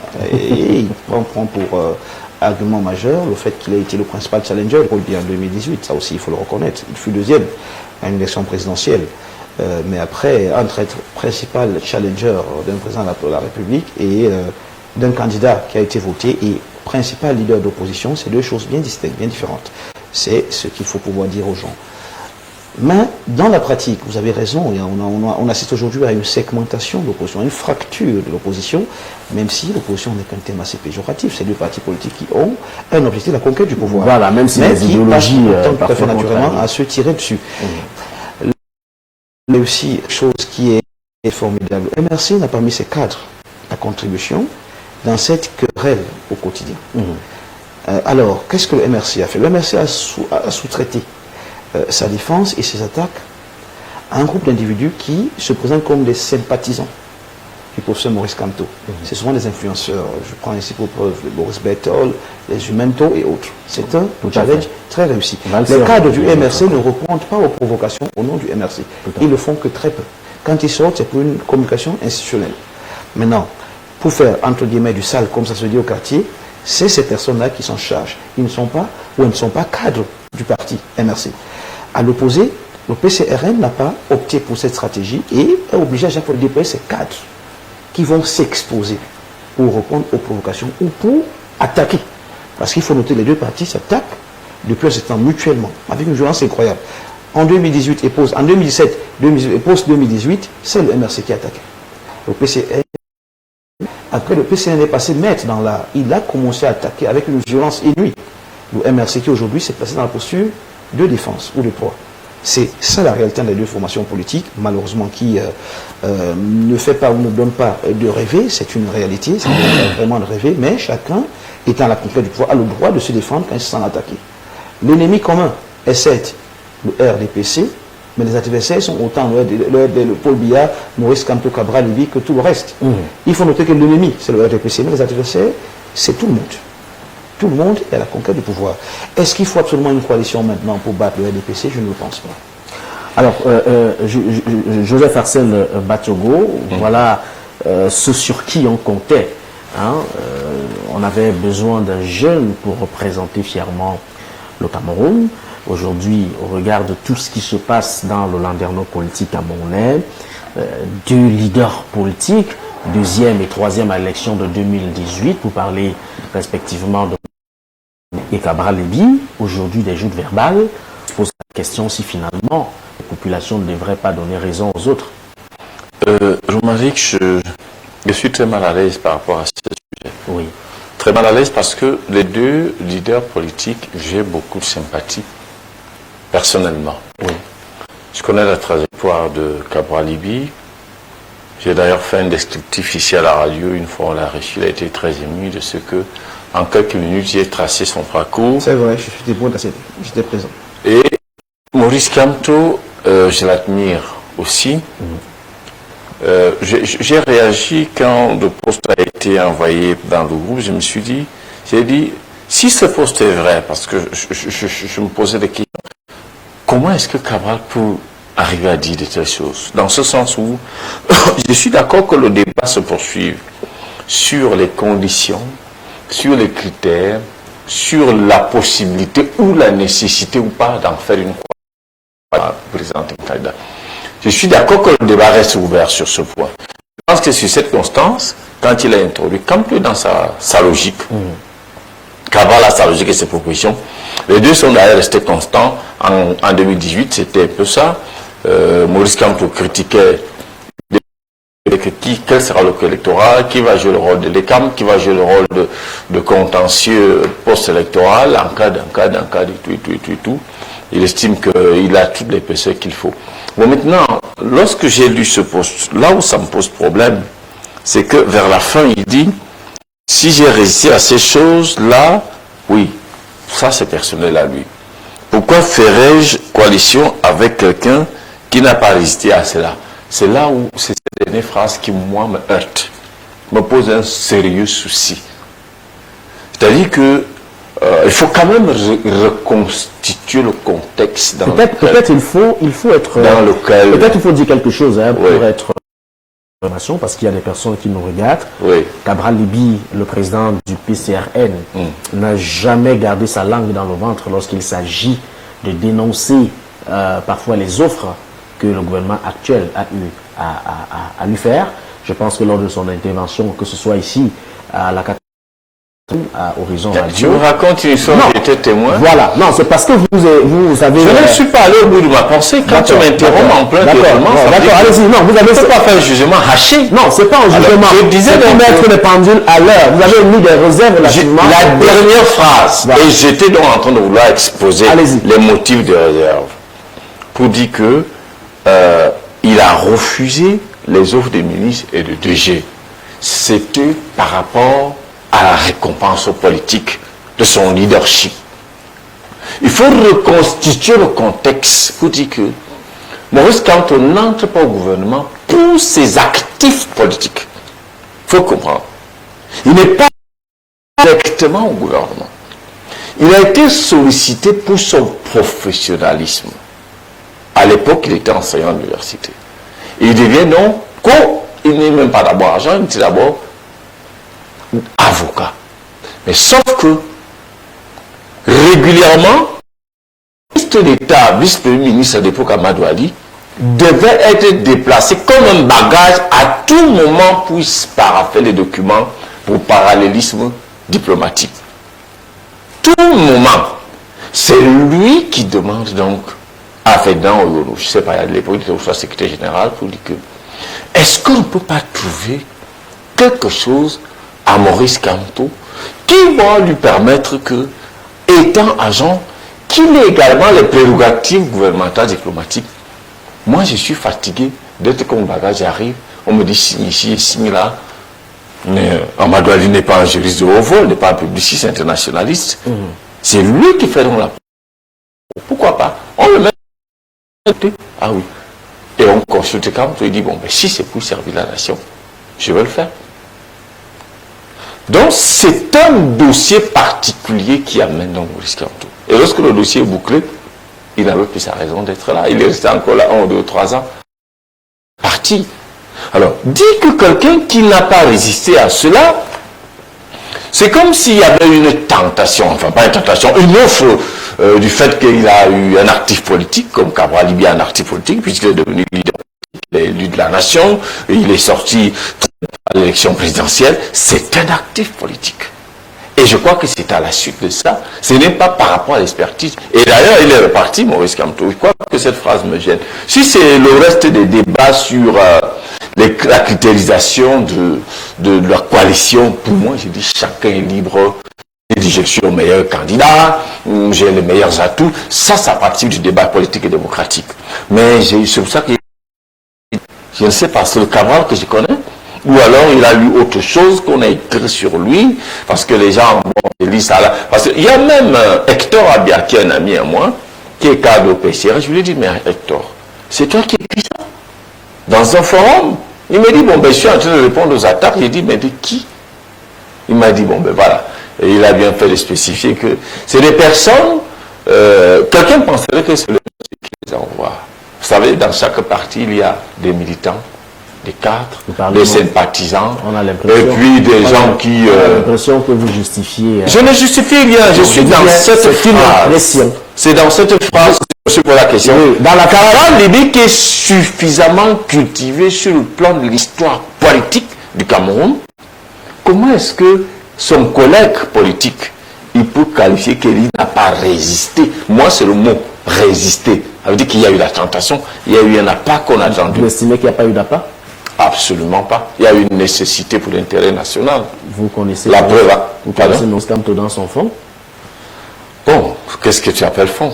Ce que j'appelle fond, ce sont des informations autour de lui. S'il y a quelqu'un que j'ai mieux côtoyé en politique jusqu'ici, il fait partie de ces personnalités politiques. C'est pourquoi bon, maintenant, je reviens donc sur la question. Je parlais tout à l'heure d'une l'impression que ceux qui vous écoutent ont... Non, moi je clarifie les choses. Non, permettez que je relance. Parlez-nous concrètement de la place de la population camerounaise, puisqu'il s'agit de cette population. C'est sous ce prisme dans le cadre de cette bagarre. Nous ne sommes pas là pour justifier l'État de certains leaders. La clarification, chercher à comprendre finalement dans cette cacophonie, non, pour avoir la clarification, il faut avoir les arguments des deux côtés. C'est pour être encore plus objectif. Non, c'était juste une phrase. Non, c'est pourquoi le reste, j'ai dit que je n'ai pas. Non, la phrase là, vous semblez avoir déjà des jugements personnels. Et ce que je pense modestement, c'est que nous sommes là pour une cause. Un jugement? Absolument pas. Moi, j'ai restitué le contexte et tout. D'accord. Permettez que nous allions très rapidement. Ben, allons-y donc avec ta question. Trouvez-nous, dites-nous quelle est la place de la population dans cette cacophonie. À qui est-ce qu'on doit finalement faire confiance? Moi, je voudrais dire une chose. À ce genre de choses. Je voudrais dire une chose, n'est-ce pas? Le Cameroun actuellement, les Camerounais mieux actuellement, n'ont pas besoin de Cabral, n'ont pas besoin de Maurice Kamto. Ils ont besoin de qui? Ils ont besoin d'eux-mêmes. Ils ont besoin de se lever pour que le changement se fasse. C'est trop philosophique. Non, c'est pas philosophique. Non, faire le choix d'un candidat. Pour l'instant, nous ne sommes qu'à la déclaration de candidature. Il me semble que Cabral Libye n'a pas encore fait la déclaration de candidature jusqu'à présent. Sauf si je me trompe. Maurice Kamto l'a déjà fait. Oui. Il le sera. Sauf si je me trompe. Est-ce que les dispositions sont... Non, je ne veux pas aller là-bas. Ça ne m'intéresse pas. Je suis au niveau des déclarations de candidature. Il ne l'a pas encore fait. Donc on ne peut pas amener les Camerounais à ce niveau. Ce qui est intéressant pour les Camerounais, c'est la mobilisation. On peut se dire l'opération... allez-y. L'opération tout sauf Paul Biya. Par exemple, comme l'Église catholique a appelé. Lorsque l'Église catholique fait des positions, ce n'est ni pour Cabral, ni pour Kamto, ni pour tout autre leader de l'alternance. L'Église catholique prend position pour le changement. Le changement peut s'opérer avec tout autre Camerounais, autre que Kamto, autre que Cabral Libye, dont les Camerounais vont juger et estimer que répond aux critères apparents et il a un discours satisfaisant qui peut faciliter la confiance. Merci. Voilà là où moi je suis. Permettez à Julien Arcel de dire quelque chose à votre suite sur ce sujet. Julien Arcel, ce sont pourtant des Camerounais assez sérieux. On les a vus se déployer en 2018 lors de la récente élection présidentielle. Maurice Kamto qui avait donc fait appel à la Constitution. De toutes les façons, la question fondamentale est celle de savoir est-ce qu'on ne peut pas commencer par donner déjà raison à ceux qui pensent qu'il y a une opposition au Cameroun? Parce qu'à assister à ce genre de clichés, à ce genre de scénario, laisse véritablement à croire que chacun est là certainement pour ses propres intérêts et non pas pour l'intérêt général. Ne doit-on pas donner raison à ceux qui pensent ainsi? Romaric, est-ce que c'est parce que Marine Le Pen n'a pas cessé de tirer sur François Fillon et inversement qu'il n'y a pas d'opposition en France? Je dis bien, c'est la question qu'on se pose. Il faut qu'on arrête avec la législation. D'accord, ils doivent arrêter. C'est deux leaders politiques qui a chacun de temps en temps de lancer deux ou trois pics. C'est normal. Et ça a même tout son sens. C'est l'élégance même en politique. Voilà. Mais attendez, ce que je voudrais dire, c'est que quand Arsène dit qu'il s'est retrouvé choqué, c'est tout à fait normal. Choqué, heurté, c'est normal. Mais il faut que d'autres personnes peuvent être choquées. C'est un sentiment qui peut animer les autres aussi. Donc, à la vérité, je me souviens encore, moi, pour cette fois-là, je dois l'avouer, et c'est un plateau extrêmement difficile aujourd'hui. Je ne peux pas, je cache pas ma proximité avec Cabral.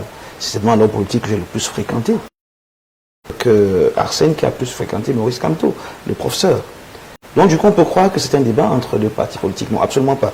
Nous sommes des analystes, même si on ne peut pas cacher nos proximités récentes ou passées avec nos différents leaders, avec ces différents leaders. Alors, ce que je voudrais dire, c'est que souvenez-vous quand même que lors d'une manifestation, le professeur Maurice Kamto avait fait une déclaration où il disait clairement que on distrait la population avec des trucs comme 11 millions d'inscrits, 11 millions de citoyens. Il avait dit ça avec des gestes assez méprisants. Ça avait également choqué les sympathisants, tout à fait, du PCRN. Ça avait choqué les sympathisants. On se souvient même tout à fait certaines sorties pour Cabral Libi. Donc c'est un jeu où chacun se retrouve assez choqué. Malheureusement, il faut que les deux parties choquent mutuellement. Tout à fait. Une fois qu'on atteint ce niveau-là, on peut avancer. Est-ce qu'il y a une opposition au Cameroun? Oui, il y a de véritables oppositions au Cameroun. Je dis souvent aux gens, gagner une élection au Cameroun, même un poste de conseiller municipal relève d'une difficulté inimaginable. Tout à fait. Quand j'entends souvent les discours du général, s'il leur a donné tel nombre de sièges, j'ai envie de me mettre la tête sur le goudron pour qu'un camion me passe dessus. J'ai accompagné un homme politique en 2020, d'abord en 2018, puis en 2020. J'étais encore dans le monde de la politique. J'en suis devenu son chef de cabinet avant de partir de son cabinet pour devenir le journaliste indépendant que je suis. J'ai accompagné un homme qui a finalement été député de la nation, qui est député de la nation aujourd'hui. Je sais combien on a bataillé pour gagner ce siège-là. Je sais combien c'est dur de gagner un siège. Parce que vous entendez, par contre, en face, ces militants du MRC qui disent, ben écoutez, le RDPC leur a donné tel nombre de sièges, vous pouvez vous tirer une balle dans la tête. On passait 2 semaines successivement, sans rentrer chez nous à la maison. On est de village en village, vous ne rentrez pas de l'eau pour vous laver. Je sais combien c'est difficile de gagner un siège. Et vous voyez donc que lorsque les militants du PCRN entendent cela, les militants du MRC qui n'ont pas connu la même expérience, ils peuvent se suicider. C'est choquant. Donc, ça choque de part et d'autre. Il peut donc arriver que Cabral Libi, lui aussi dans un moment, si, c'est clair que ce n'est pas exactement le même contexte, Hassan l'a si bien détaillé. C'est clair. Et il le sait. Mais il peut arriver en politique qu'on fasse de la politique. Et c'est ce qui est en train d'être fait là. Ça se joue désormais vraiment sur le tatami. Ça va jouer solide, là, ça va jouer fort. C'est pas parce qu'on veut challenger Paul Biya qu'on oublie que Maurice Kamto est un potentiel candidat à challenger. Il ne faut pas l'oublier. Je vous dis, d'ailleurs c'est ça la beauté du jeu en démocratie. La coalition absolue par tous les moyens pour déclencher l'envie d'aller voter chez les Camerounais n'est pas la solution. Ce qu'il faut faire, c'est de convertir cette grosse masse d'indécis.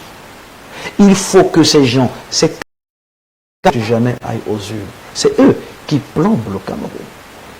Merci à vous, merci à vous pour ces brillantes analyses. Nous allons certainement en faire un très long débat dans les jours à venir parce que les sujets sont assez pertinents. Mais en attendant, dans le cas de la préparation de cette émission, il y a justement de parler d'un bon à savoir exceptionnel.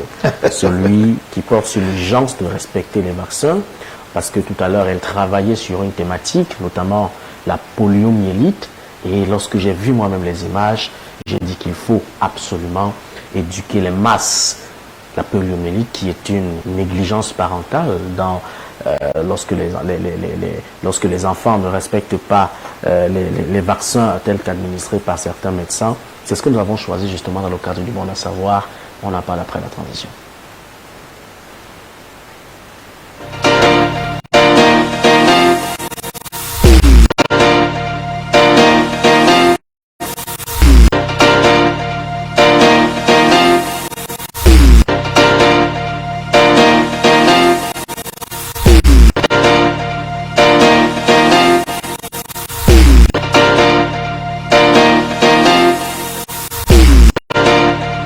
Il faut absolument respecter les vaccins lorsque l'enfant voit le jour, ce jusqu'à 9 ans. Parfois, j'ai lu harcèle certains parents qui négligent ce petit détail et les enfants se voient, n'est-ce pas, être atteints par certaines maladies, la poliomyélite. Vous faites bien de le dire. Voilà, je ne laisse même pas aller au bout.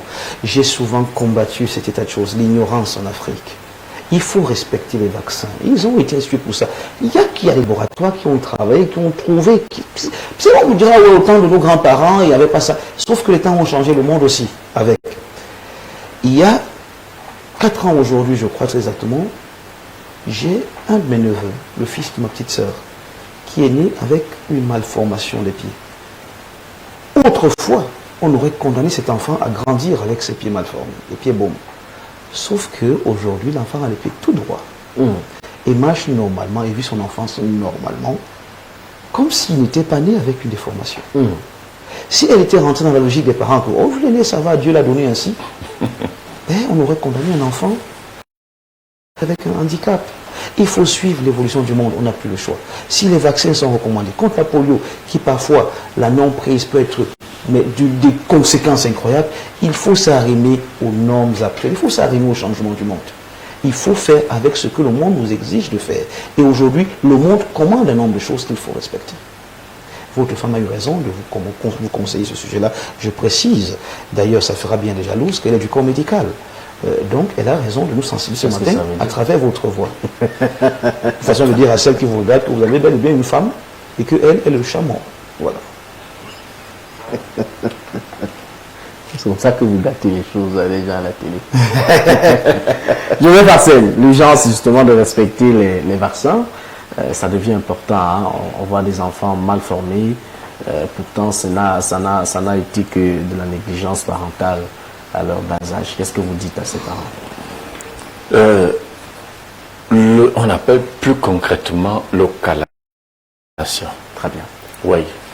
Et il y a tout un programme au Cameroun qu'on appelle le PEV, le programme élargi de vaccination. Tout à fait. J'ai été ambassadeur pendant quelques années du PAC sur le plan de la communication pour le développement avec l'UNICEF de ce qu'on appelait les pratiques familiales essentielles, le PFE.